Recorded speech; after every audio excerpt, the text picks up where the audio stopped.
L'Allemagne est maintenant assez puissante pour commencer son expansion territoriale. Elle annexe d'abord l'Autriche avec l'appui du parti nazi local. Ensuite, l'ouest de la Tchécoslovaquie est envahi. La République slovaque devient un État satellite allemand alors que la Hongrie se rapproche diplomatiquement. Après l'occupation d'un bout de la Lituanie, le pays signe un pacte de non-agression et un plan de partage de l'Europe avec l'URSS, puis s'attaque à la Pologne.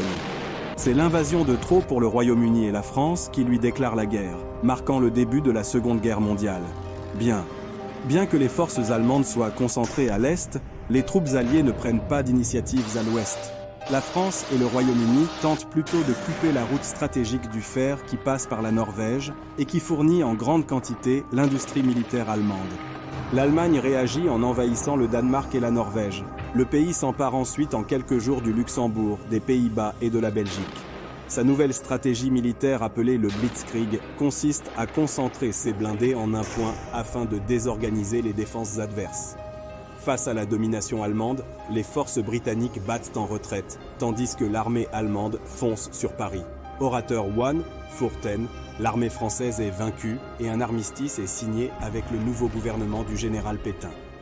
L'Allemagne occupe le nord et l'ouest du pays et laisse le reste et les colonies françaises sous le contrôle de Pétain, qui collabore. Ainsi, l'Allemagne a indirectement la main sur les colonies sans devoir y envoyer d'armée. Cependant, une partie des colonies françaises et le Congo belge font le choix de rester dans le camp des Alliés. À Londres, qui accueille déjà plusieurs gouvernements en exil, le général de Gaulle crée la France libre qui continue à combattre l'Allemagne nazie. Brazzaville en est la capitale. Conformément aux accords signés avec l'Allemagne, l'URSS s'empare des États baltes et d'un morceau de la Roumanie. L'Allemagne, l'Italie et le Japon s'allient pour former les forces de l'Axe. En face, tous les dominions et colonies britanniques, à l'exception de l'Irlande, entrent en guerre.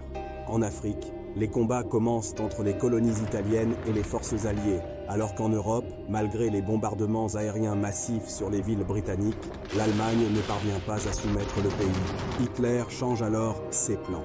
Il veut maintenant envahir l'URSS, mais le est retardé par l'Italie, qui échoue à envahir la Grèce et qui recule désormais face aux Alliés.